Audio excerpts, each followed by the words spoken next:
Good morning. I'm a little early, so what I wanted to tell you guys about, first I want to start off by saying that I read my devotion today, or last night I was reading the Bible, and Psalms 22 blew my mind. So if you're not Christian, if you're Jewish, if whatever, whoever you are, if you get a chance, read Psalms 22. Blew my mind.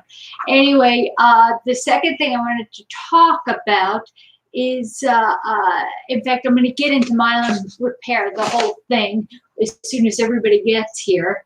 The second thing I wanted to talk about is yesterday I went out. I decided to go to Harbor Freight with my husband, and I wore one of those masks, and I got halfway in with my walker, and I realized I was getting hypoxic because the carbon dioxide in that breathing mask wasn't allowing the air exchange I needed to survive.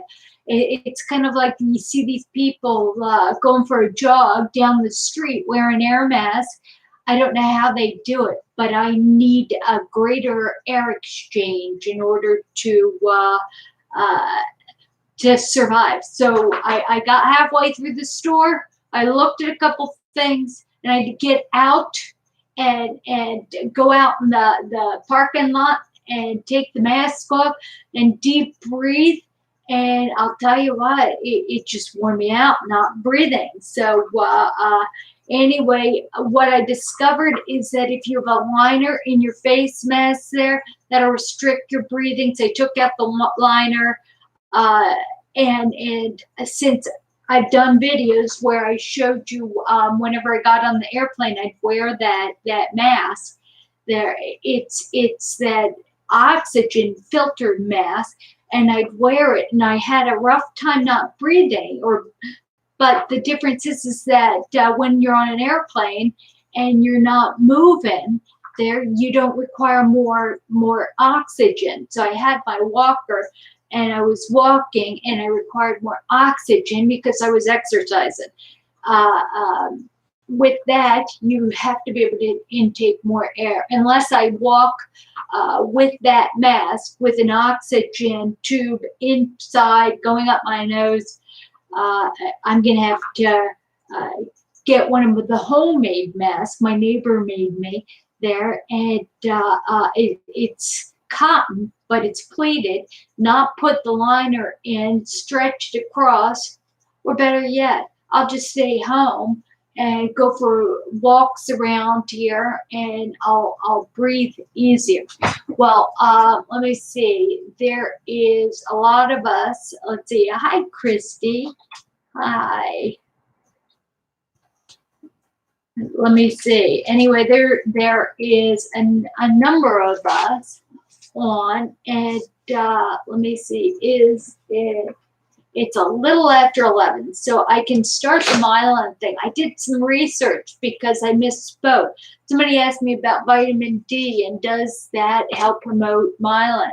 And vitamin D does help regenerate myelin. You need vitamin D in the production. Also, vitamin D with K2. The way you get K2 is, or vitamin K, is you eat kale. And I am trying to like kale. So you can throw it in your soup, throw it, I don't know. But if we can eat more kale, sit in the sun, supplement vitamin D, ask your neurologist to check your vitamin D levels before you supplement. And that's so important because I was supplementing, let me see, 4,000 milligrams. I was supplementing of D3, and I went and got my blood work done, and it was crazy off the chart. So vitamin D, so my neurologist called me up and said, do not take any vitamin D because you're at an unnaturally high hormone level, that vitamin D, and I don't want to see you there. Now, you can be, if you are under the care of a physician and you make very clear you're doing the Cambria, look into that. There is the Cambria method, but again, you have to get a vitamin D expert in order to do that. And a lot of neurologists don't want you doing that. So let me continue a little bit about how do we, with multiple sclerosis, generate myelin? Because as you know, our white blood cells, they look at our myelin as being antibody, meaning it's a germ to our bodies. And I think there's a theory that I prescribe to, that I believe that we are our hardest critics. So I think that nobody can tell us we're inadequate better than us. And what happens is that we do that so often all of our lives that we beat ourselves up, and our inside start beating up the myelin. And I don't know whether that's a theory I have. Well, anyway, all right, how do you generate myelin there? First thing is you need deep, or we all need deep sleep. I did some research on this, and I found so many websites, and they all agree that people with MS need at least 7 hours of sleep. 7 hours of sleep, and a lot of that, you regenerate your myelin, you repair your myelin when you're in that deep sleep. It reduces that stress hormone, and it helps produce melatonin, or it helps you with your melatonin. Going to bed the same time every night, getting up, being on a sleep pattern at night. If you have blue light filters on your phone, on your computer screens, and all, that will help you sleep as well. You've got to, the later it gets, dim your lights. That helps as well. So, and for those of you that still don't get that melatonin right, don't get the circadian rhythms right, you don't get sleep, there you can supplement melatonin. Not 5 or 10 milligrams at the drugstore. Actually, I did research a couple years ago, because I'm a hyper person. I'm attention deficit disorder before they had a name for it there, and they used to give me things to do that would entertain me for 5 minutes at a time, and then they'd have to change the situation. So, and I didn't sleep. So I had to find out why I wasn't sleeping. A lot of us with MS, we don't sleep because of pain. We wake up with restless leg syndrome. These things can be controlled. Restless leg syndrome, or when your legs start jerking around, call your neurologist. This is something that I didn't know. It's so easy to maintain. And there's a medication for that side effect. It's called ropinirole. Anyway, and take a small amount there. Do that. The other thing is spasticity, baclofen, pain because we don't walk right, and that causes our hips to hurt, or our knees or shoulders, whatever. I've discovered that if I take the 8-hour Tylenol, that tends to help. Occasionally, sodium naproxen. Again, you have to talk to your doctor to make sure that it doesn't interact with your medication. I'm not a doctor, so don't do what I'm telling you about. Now back to the melatonin supplementation. It has been shown that people, in order to get a therapeutic effect of melatonin, it's only 0.5 milligrams up to 3 milligrams. That's it. That's all you have to take in order to get yourself to sleep. The problem is we're ODing on it and it doesn't work. It's, oh, just because you take more, it doesn't, it's not effective. I think about if I take 2 Benadryl, um, 2 Benadryl will wire me. 1 will make me sleepy. You know this because some of you, if you go in to get your infusions and all, they give you Benadryl, and I always tell them, you want me to sleep, give me 1. But anyway, so think about that. Think about taking a smaller amount. I had 10 milligrams of the chewable melatonin, and I crushed it up so I could take a little bit there. Now I know on Amazon you can get 1 milligram tablets, chewable tablets, and I cut them in half there. And so I take half of a milligram. It's still more than 0.5, but that is important.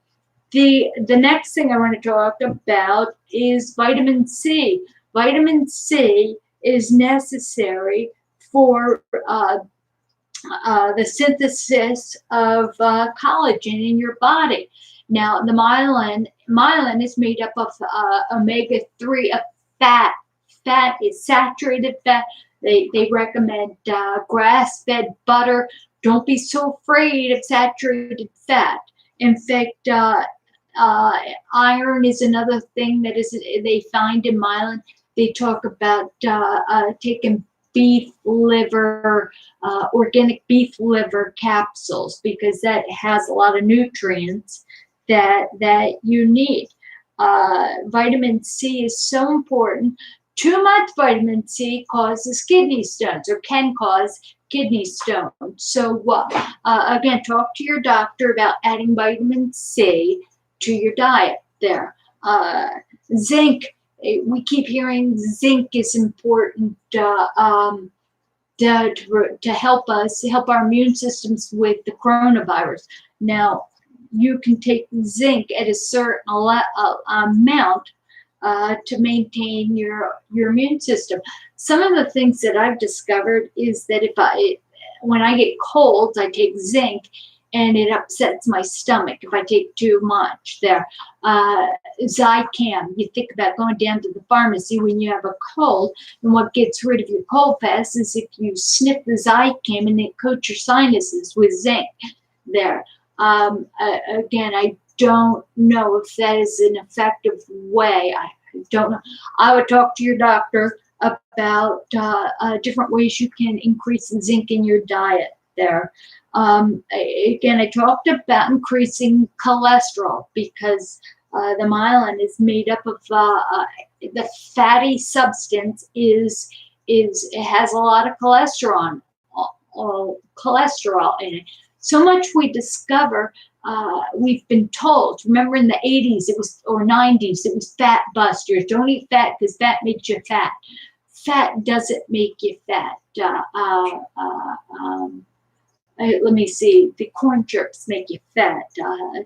And also, it's interesting because I've researched so much of this. Corn syrups and sugars cause inflammation in your body. Inflammation leads to MS attacks, so that's why they give you Solumedrol, and Solumedrol is like a chemical ice job inside our bodies. Something that most people don't know is that inflammation is also a precursor to cancer. They find that there's a lot of inflammation in cancer. Inflammation causes cancer in rats. Hi, Chris. I'm so glad that you're here with us, and welcome. That's first-time survivor. Now, first time. You know what, Chris? I want to tell you is that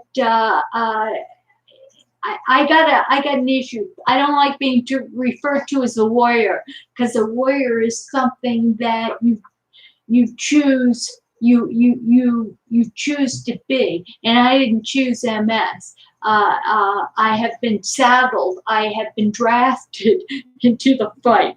And I would have absconded to Canada if I knew I could avoid MS. So I'm a crusader. I'm fighting against something that is trying to take over my body. I crusade against something like that. So anyway, let me continue on the myelin lesson there. They discovered that lithium, and that's small amounts of lithium. That's what people with manic depression or mood disorders take. But it's also an ingredient that's in our myelin. That doesn't mean like your lithium batteries in your phones or in what it means is that there is lithium, that small amounts of lithium in foods we eat, in the soils of the foods we eat, providing they haven't been stripped of the nutrients you think or over-farmed, or Roundup has been used on it. So much of our soils have been disinfected to the point where they're not healthy anymore. There was a book that I read years ago that said, if you want to be healthy, eat dirt, because they discovered that MS is more frequent in cleaner societies, and societies where everybody washes hands. And I just watched a comedy routine of George Carlin talking about how he had this power immune system because as kids, he's from New York, they'd swim in raw sewage, and raw sewage tested battle strengthened his immune system. Well, we people with MS, our immune system, actually, when I think about it, I think our immune system is so strong. I used to get sick a lot as a kid. I used to have a lot of throat, strep throat and tonsillitis. And I think about that, about getting sick and managing that. But I keep thinking, as an adult, I never get sick. I'd catch a cold and I'd go through the cold. Problem is that after I would get sick, it often would lead into an MS attack. And that is, my immune system would get up and going, and it would just look for something else to eat after it fixed me up. One of the things I want to talk about also is that I think it makes us more resistant. I don't know. You've got the chat thing there. Please say something on that chat on the right there if you agree. Do you see that? Because I know I'm the face right now, and I'm giving this stuff to you, but I'm no different than you. Each one of you could star, and if you'd like to star, you'd like to be on here so I can interview you and we can focus on you, that would be great, because I'm no different than you. I'm no better. I may have had it longer than some of you, a lot of you, but in my experiences, I can give back to you, but I'm no different than you. You know, spasticity affects me, sleeping, that those pains affect me, and you know what? It's just as miserable to you as it is to me. So I'm not a superstar here. Okay. Yeah. Well, you know what? AI, backaches with MS. We talk about the aches we have with MS that keep us from sleeping, or that ruin just our feeling of well-being. And most backaches are caused because our hamstrings, our legs, the muscles in the back of our legs are too tight. So we have to stretch. And I've got a number of videos about stretching. So you have to stretch.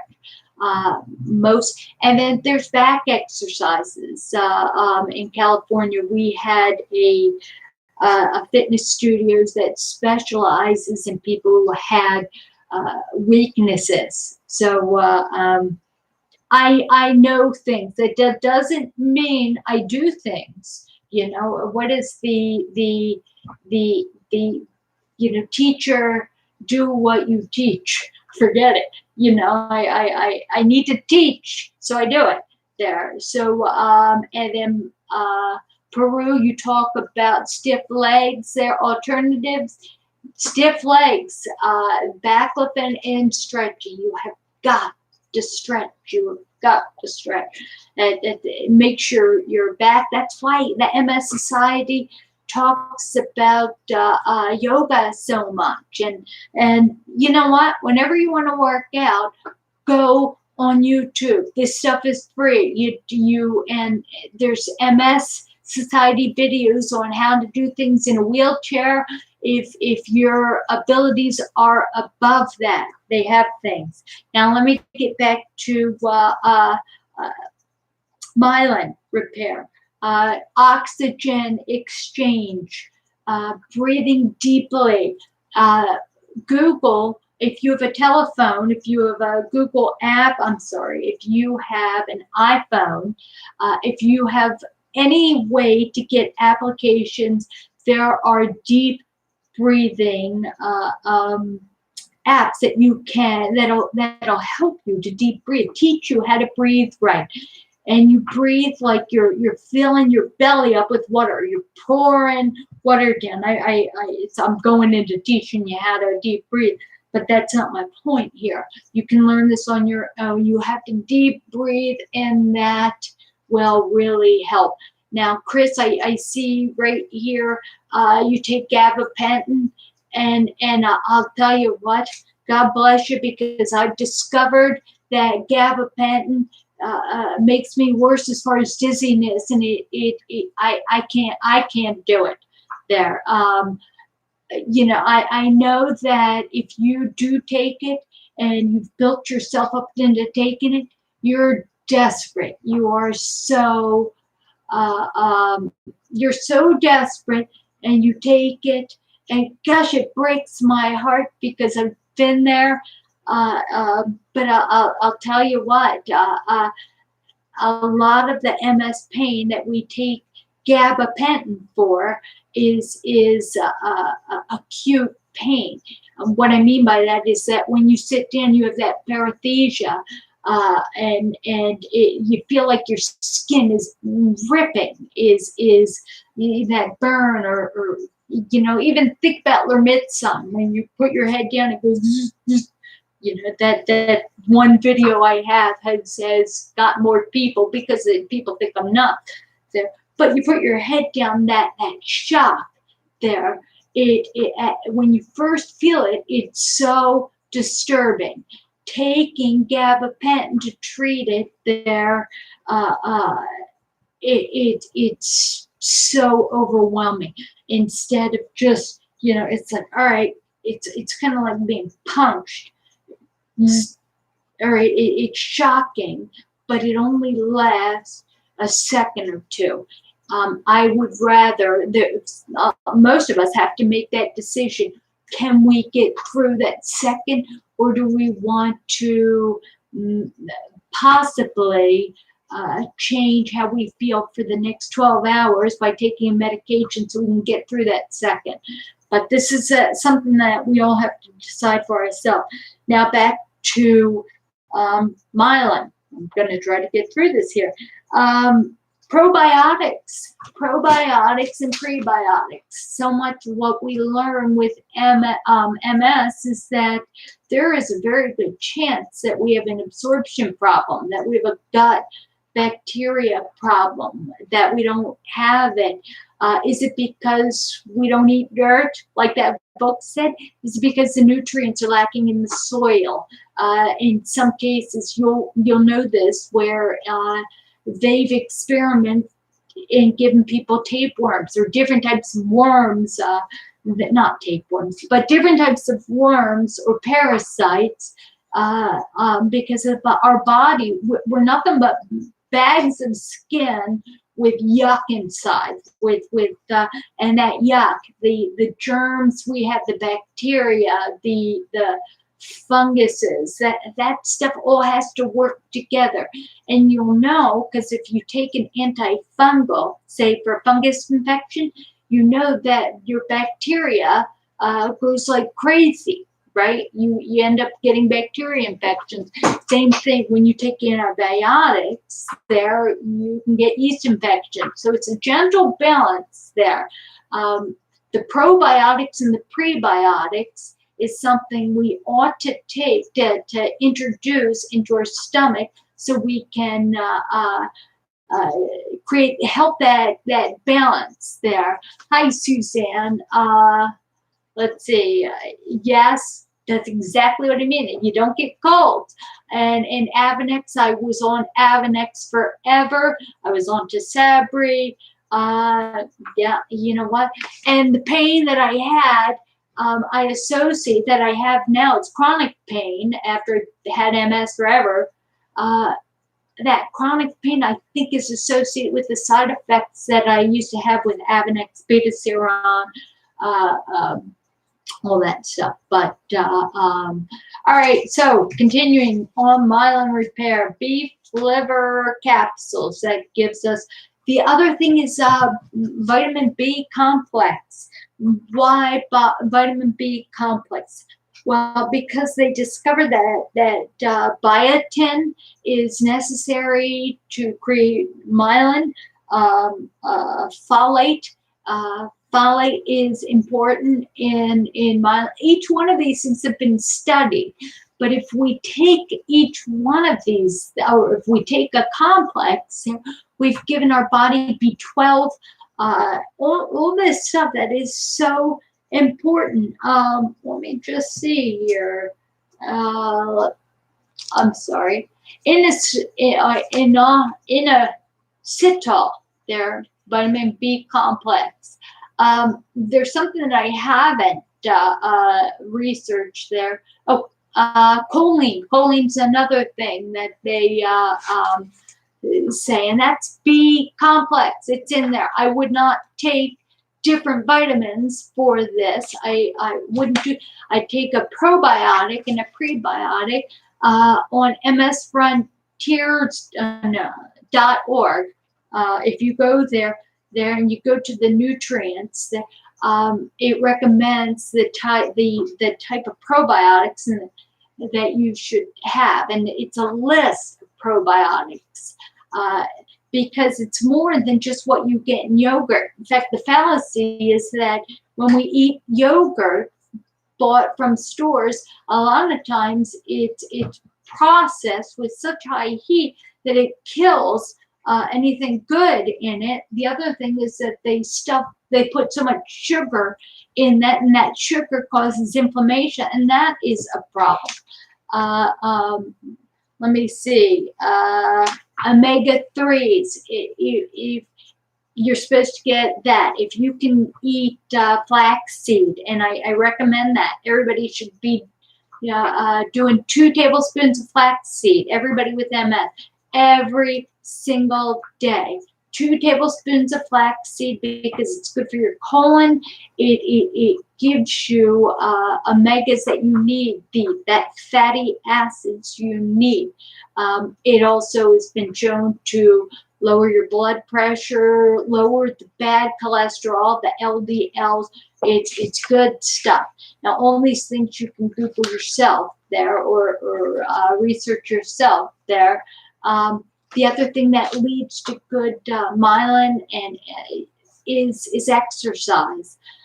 We have to stress our bodies. Just like they discovered that people who use their minds often in different ways, or they learn new things, they have stronger minds. They're less likely to get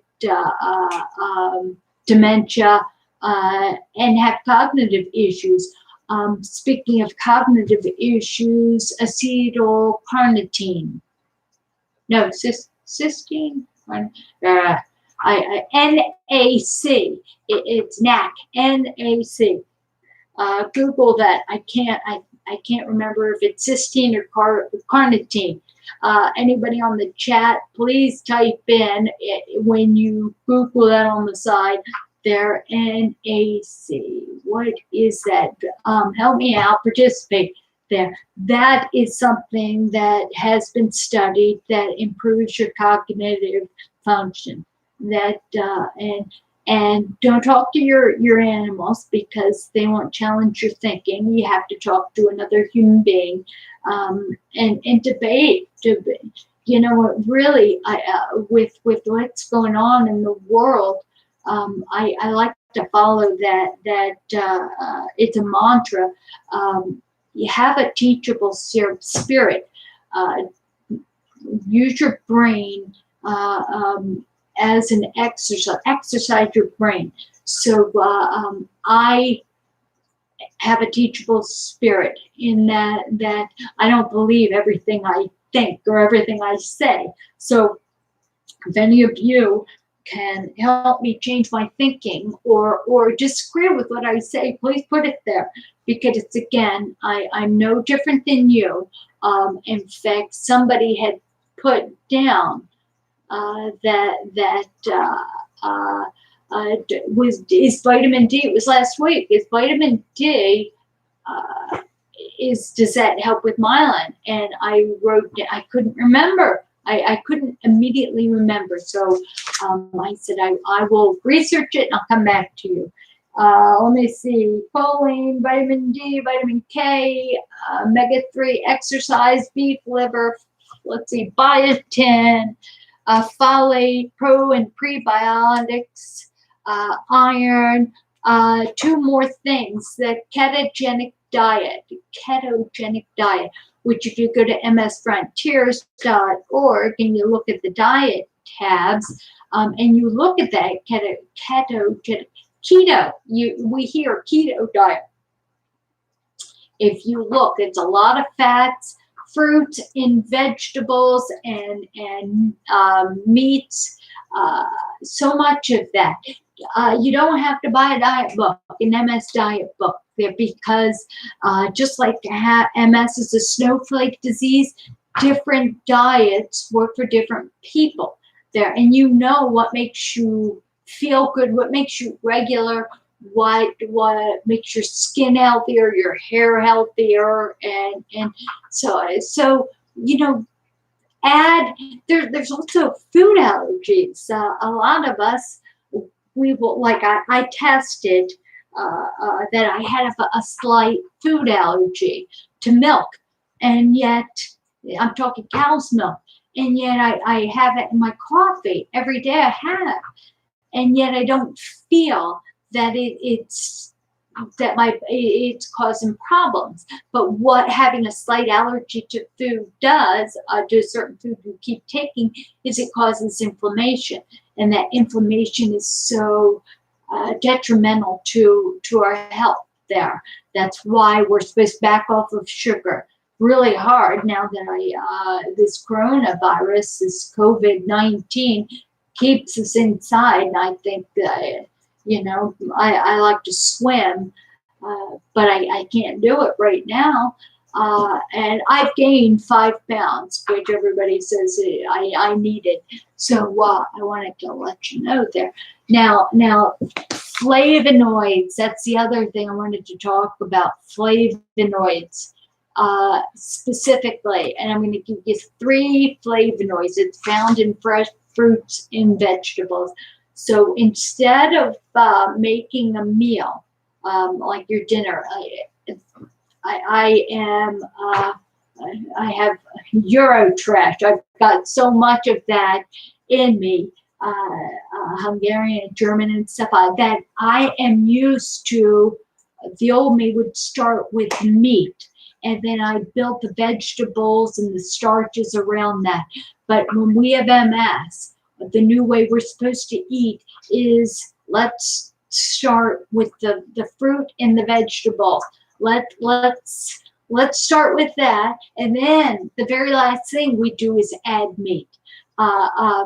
Fruit and vegetables they talk about the brown breads and the nuts and the bread, the whole wheat breads and the seeded breads. Problem with that is they're so dangerous. It's because they have corn syrup in it, and yeah, you might be getting good stuff, but it's so detrimental because of all the added stuff. It's better to have sourdough bread because they don't add sugar to it, and it is that sour that it's actually alkaline. It's like drinking lemon water.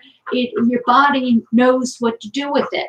Now, what was I talking about? Flavonoids. There, flavonoids are found. These specific and flavonoids I'm talking is, all right, I'm going to try like crazy to pronounce these right. Luteolin, Luteolin,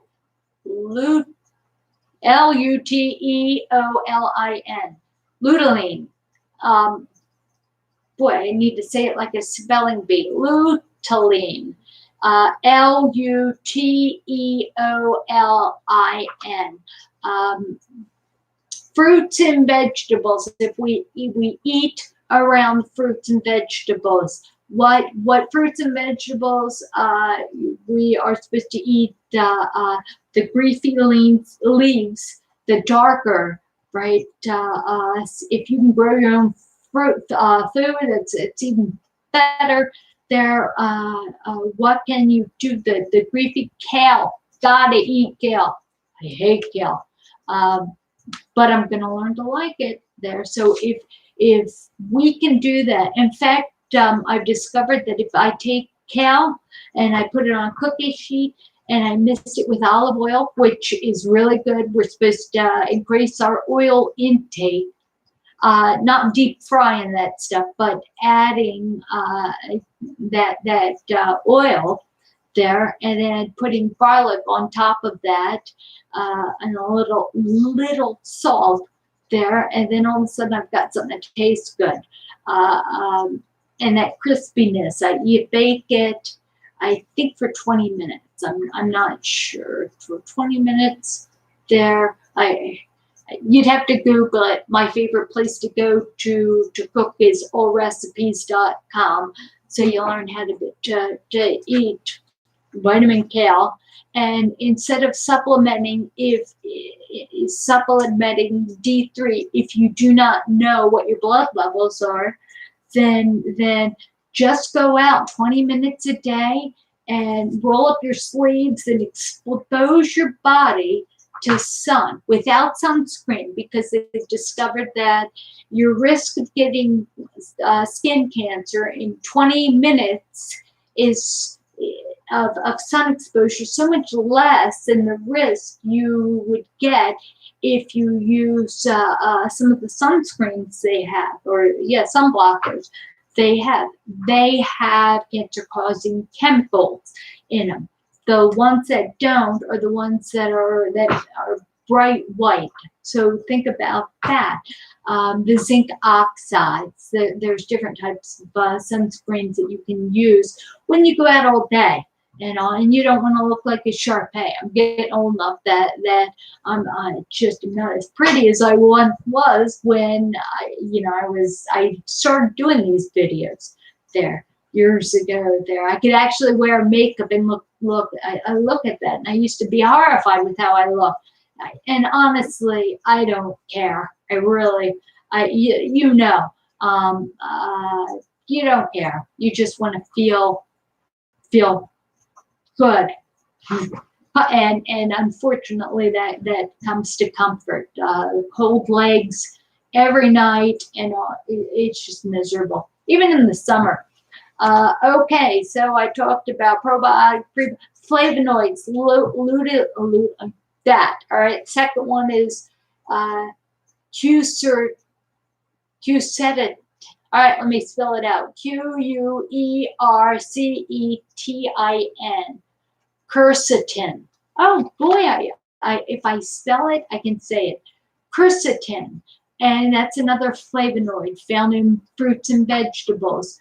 We talked about the green leafy vegetables. The best fruits are the blueberries, the the berries, strawberries, blueberries, that kind of thing. So eat that. It's so good for your myelin. It needs it there.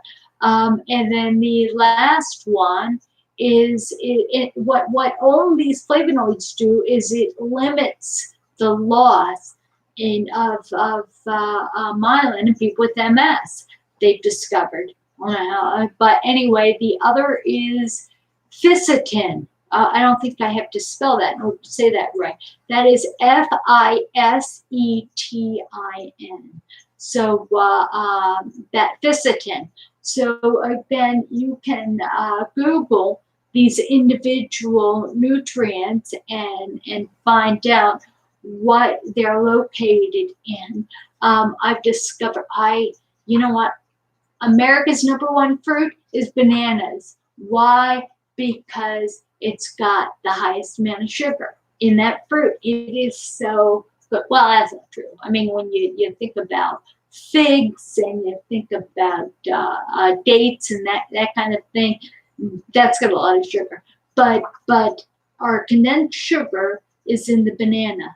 And so limit yourself to 1 banana a day. And that's like dessert.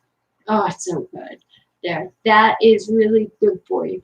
But what are some fruits? So berries everywhere. The other thing is melons are good because we can eat lots of melons. It's not high in calorie.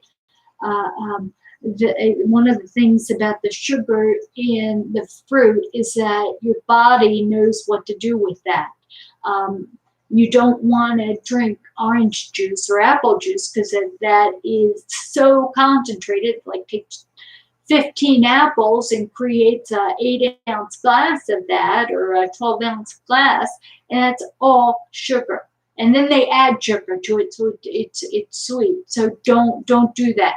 The fiber you get with the fruit is pretty critical, and you won't eat as much, right? You need it to fill you up. So, all right, fruit. So think about watermelon, cantaloupe. So just hang out in the fruit department and try all of those. Figs and goat cheese are just wonderful. So think about adding that. Okay, as a recap there, myelin. What makes myelin? All right, sleep. Sleep gives our body the chance to repair itself. People who sleep, not all the time, because if you notice, if you sleep more than, with me, if I sleep more than 10 hours, I just don't want to stay awake there. So the optimum time is 7 hours. That is base. It's got to be at least 7 hours. 7 with the MS, it's 7 to 10.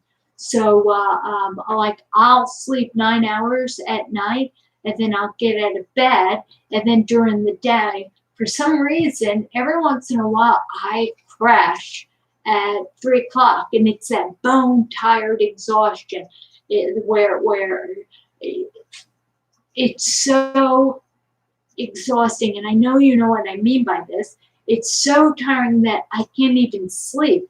I'll go in my bedroom and I'll lay down, and I will go into, I'll close my eyes and I'll go into such a deep state of relaxation and I don't sleep. It's bizarre. I don't sleep, but it's almost like meditation. I detach from everything, and I'll do that for an hour, and it's akin to sleep there. And just because you're not sleeping, if you lay down and you give in the afternoon or sometime during the day, you give your body a 1 hour chance of refortifying itself. Even if you don't sleep, you'll notice when you get up and you start participating in life again, you're revived there. So it's 8, ideally at least 7 at night, 7 to 9 at night, and then an extra hour during the day. So you have to sleep there. If you're going to supplement melatonin, 0.5 to 3 milligrams only. Anything more than that, it starts working against each other. Collagen, I didn't talk about bone broth, how to get collagen. There's supplements, there's the different things. Bone broth, if you can get that, more stores are carrying that. It's so important that you get organic, grass-fed bone broth. If you don't make a lot of money, which most of us with MS are on Social Security, and if we don't have any money, what you can do is go down to, our town has a organic farms, and you can ask them for, say, chicken feet, or just, and it's cheap. You get it, carcasses, necks, anything. You can get that and put it in a pressure cooker with some water and a little bit of acid, lemon juice or something, and slowly cook that for. In fact, your pressure cooker will have instructions on how to make bone broth. Also, the internet. So I can't give you all the lessons right there. But then what you do is you pour that, because it's like a gelatinous jello type thing. Pour it in ice trays and freeze these freeze them, right?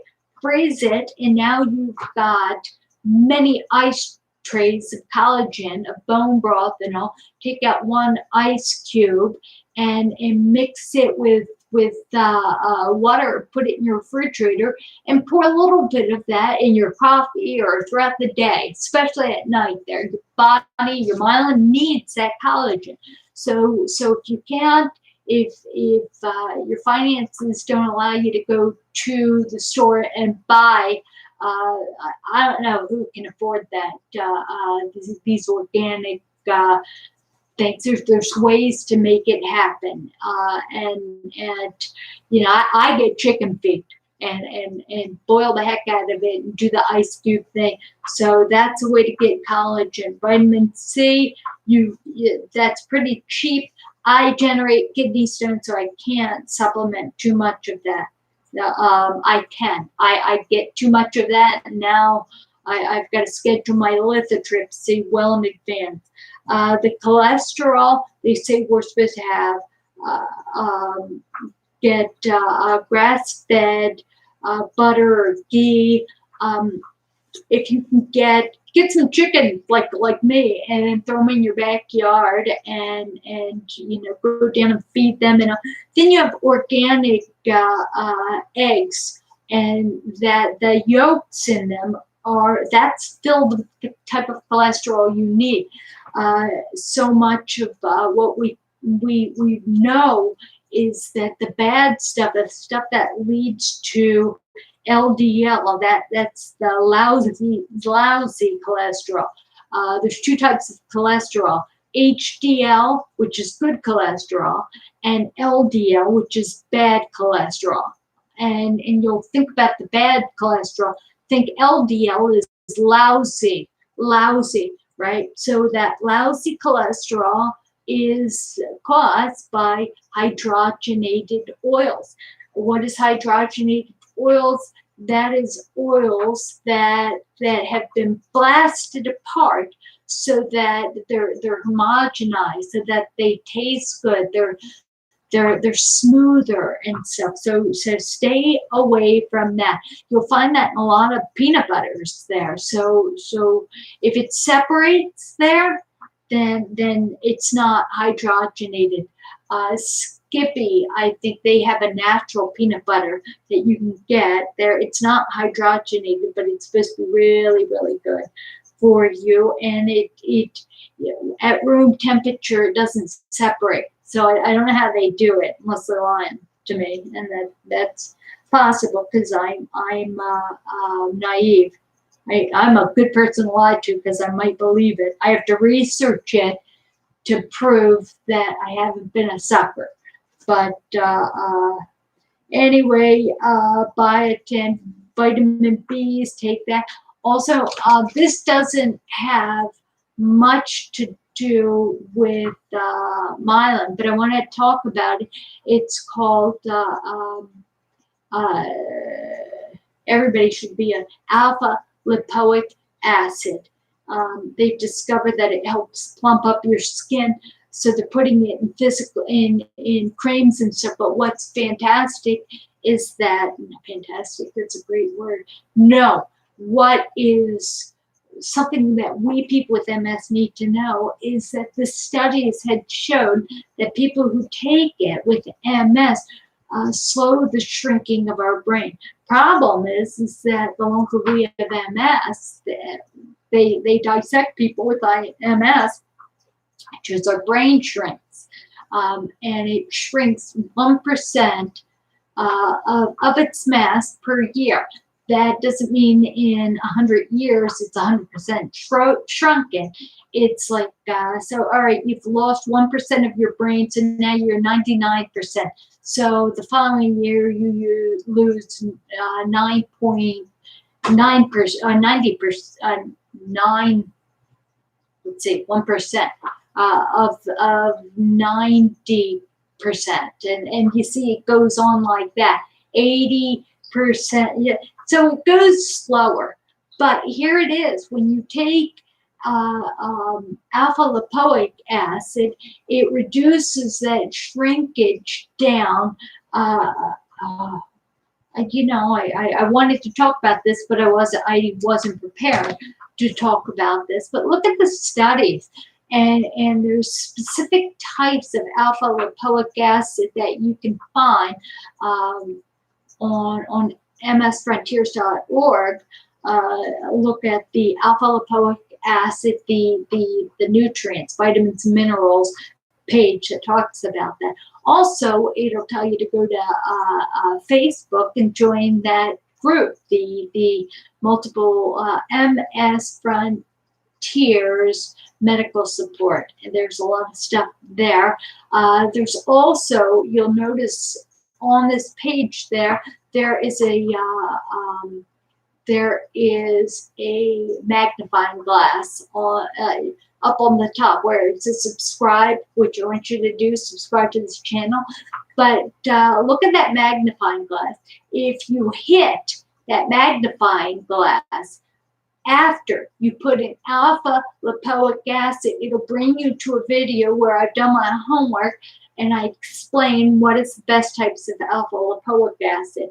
Now, most of the videos on my page are only 2 minutes, 2 to 5 minutes. I don't like to go longer than that because, you know, we all want to do something else. It takes a lot of effort to sit through a lecture, and I don't like lecturing. I'm surprised there I talked 52 minutes straight on this, but I don't have to cover with myelin. As you see, I've done my work there, my homework.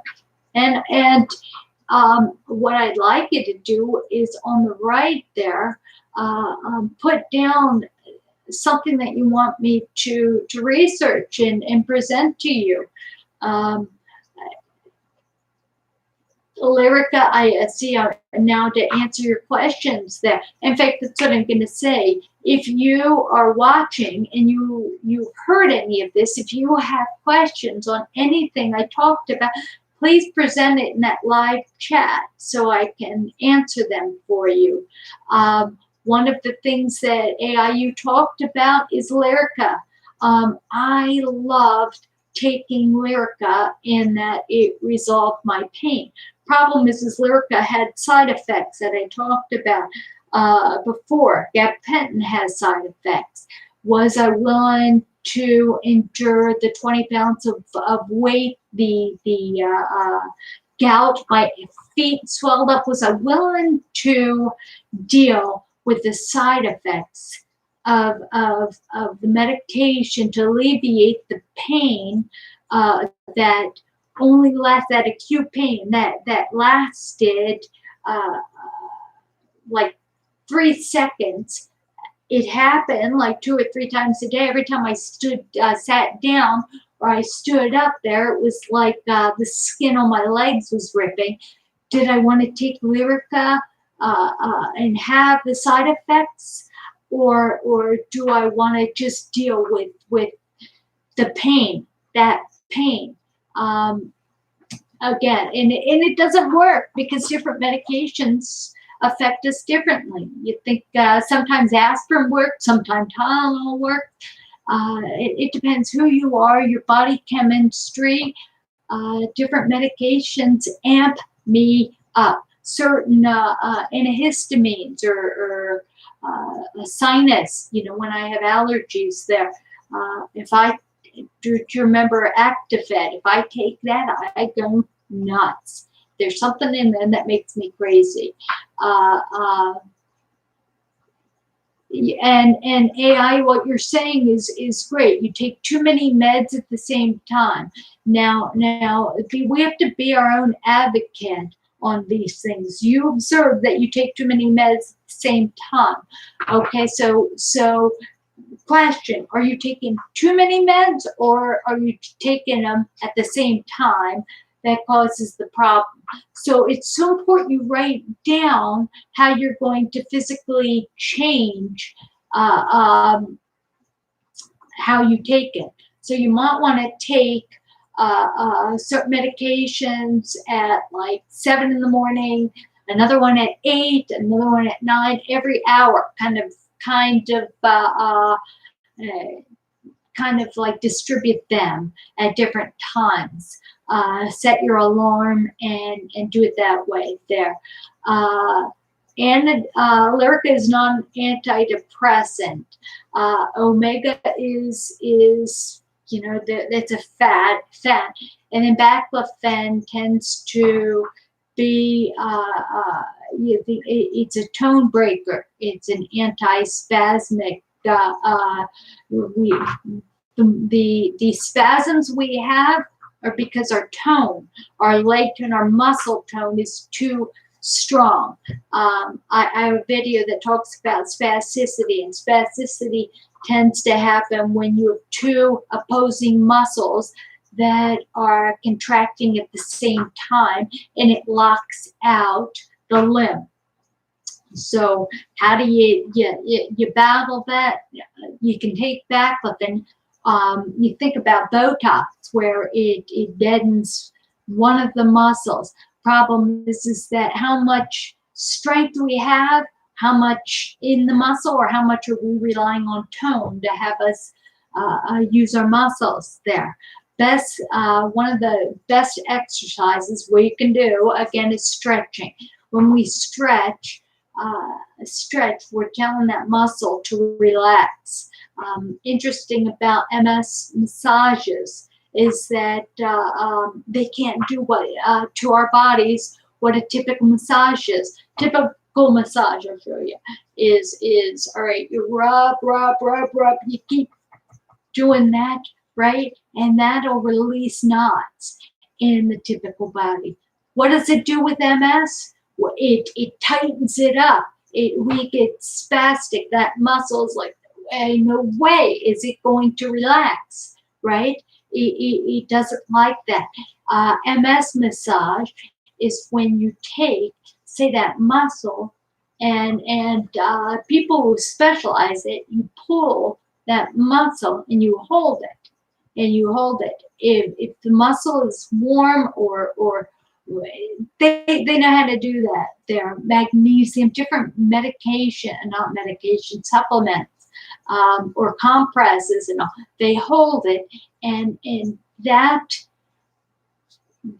it's like a stretch. This is a massage stretch, a manual stretching that muscle. That muscle eventually, that knot will give way. And it's only with MS we require a different type of massage. And there are people who know that, special people who know how to massage an MS body.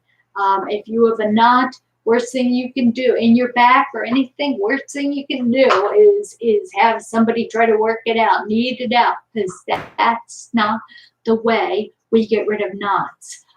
We can stretch out knots we have in our bodies, or we can have somebody physically pull that muscle, try to feel that muscle, pull that muscle and hold it like that there. And you know what works is if you deep breathe while you're stretching on that app. I tell you that deep breathing, it allow those muscles to relax. It's like an internal stretch. So, all right, I've got 5 seconds here. I'll be on Thursday, so I'll talk about another issue there. God bless you. I'm a Christian, and so that's where I'm coming from. Anyway, please subscribe. Go to msfrontiers.org and look at the resources we have there for you. Again, we've got support groups. There are just so much I can keep talking about, but I'm not going to, because it's been an hour and I like eating often, so it's time for me to eat again. Anyway, God bless you. Please subscribe and keep coming back. Thank you.